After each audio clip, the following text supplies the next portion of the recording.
E olha, gente, a pandemia de Covid-19 complicou e muito a vida de pacientes que aguardam um transplante de órgão no Brasil.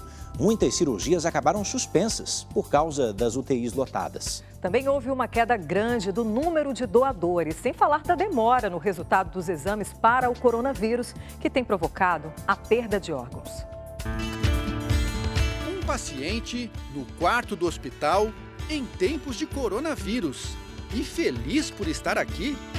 Eu estou me sentindo um sortudo, porque no meio desse caos todo do corona, eu estou recebendo um fígado, eu estou na fila há 1 ano, tenho que agradecer a Deus, não tem outra coisa. Maurício precisa de um transplante de fígado, com urgência. Ele está com as funções hepáticas comprometidas por causa de um nódulo. Na segunda-feira foi chamado às pressas ao hospital. A notícia era boa. Um órgão doado e compatível estava a caminho de São Paulo. Seria o fim de 1 ano de angústia para ele e para a família. Você não pode fazer planos, porque você está esperando, né? O Brasil é o segundo país do mundo em número de transplantes, depois dos Estados Unidos. Quase 40 mil brasileiros aguardam na fila. Fígado, rim, córnea, pulmão, pâncreas, para muita gente é a chance de continuar a viver. Mas cenas como essa, em que o helicóptero da Polícia Militar de São Paulo transporta um coração recém-doado, estão cada vez mais raras. Hoje as UTIs, as unidades de terapias intensivas em muitos hospitais do Brasil estão lotadas, inclusive com pacientes contaminados pela Covid-19. Então isso retrai o número de transplantes, porque, por exemplo, você não pode fazer um transplante de órgão e colocar o paciente na mesma UTI que tem outros pacientes contaminados pela Covid-19. A pandemia reduziu drasticamente os voos comerciais no país, o que dificulta o transporte de órgãos de um estado para outro. E tem mais. Agora, todos os doadores precisam ser testados para a doença antes da retirada dos órgãos. Em muitos casos, a família não quer esperar devido à demora na obtenção do resultado desse exame. Se eu não tiver realizado esse exame, eu não posso, então, utilizar os órgãos desse doador. Se o exame atrasa, adeus transplante. O ideal é que ele saia num período de 8 a 12 horas. E é possível isso. Porque se for demorar muito, você pode inviabilizar os órgãos. Foi o que aconteceu com o pai da Regiane. O seu Jurandir morreu no começo de abril. A família queria doar os órgãos, mas o resultado do exame de Covid-19 não ficou pronto a tempo. A Regiane precisou esperar 22 dias para descobrir que o pai tinha contraído, sim, o novo coronavírus. Todos da família achou que era realmente somente um resfriado. E meu pai foi se debilitando. Nós, família, sempre falávamos em doar sangue, doar os órgãos, salvar vidas. E para nós também seríamos uma alegria se a gente conseguisse doar os órgãos do meu pai e saber que ele estaria vivo em alguma pessoa por aí, que ele salvou outras vidas. Além de tudo isso, um outro fator agrava ainda mais o quadro de transplantes no país.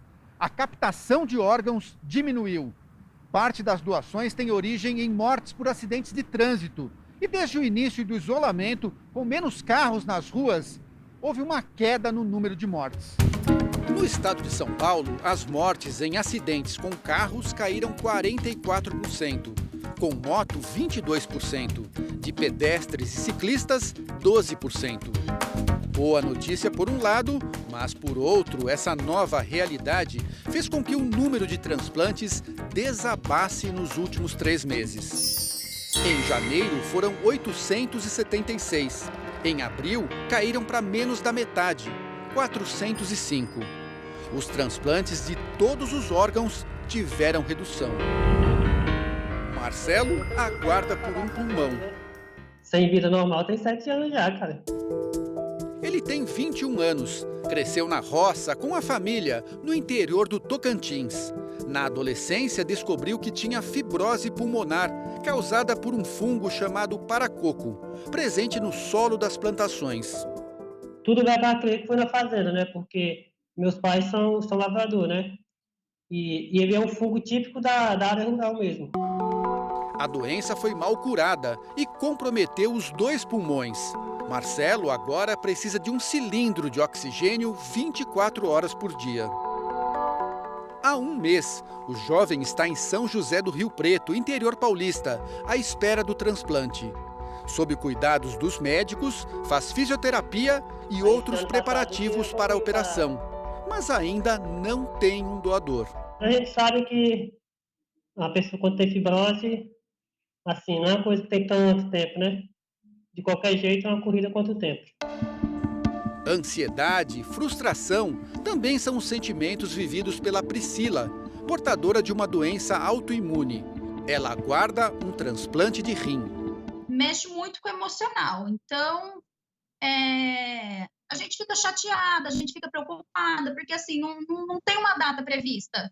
Não fosse a pandemia, Priscila já teria feito o transplante. A irmã dela aceitou ser doadora, mas por causa da Covid, a cirurgia foi suspensa. O chão caiu, né? Se eu for fazer uma cirurgia agora, que seria o transplante, vai mexer muito com a imunidade. Eu vou ter que tomar medicamentos autoimune, né? Para proteger o órgão. Então, tanto eu como a minha irmã, a gente vai ficar mais sensível a estar correndo o risco de pegar o vírus. A consequência disso vai ser um aumento na lista de espera e outra consequência, lamentavelmente, mas vai acontecer, seria o óbito de pacientes à espera da lista de transplante. Existem 2 tipos de doadores. O doador vivo, que pode doar um dos rins, parte do fígado, parte da medula óssea ou parte do pulmão. Já o doador falecido é o que teve morte encefálica. Geralmente são vítimas de acidente vascular cerebral ou traumatismo craniano. A maior queda no número de transplantes foi registrada no Ceará, 70%. Pernambuco aparece em segundo, redução pela metade. Quem acompanha o dia a dia dos transplantes faz um apelo às famílias de possíveis doadores. A doação de órgãos é o maior exemplo de amor e de solidariedade.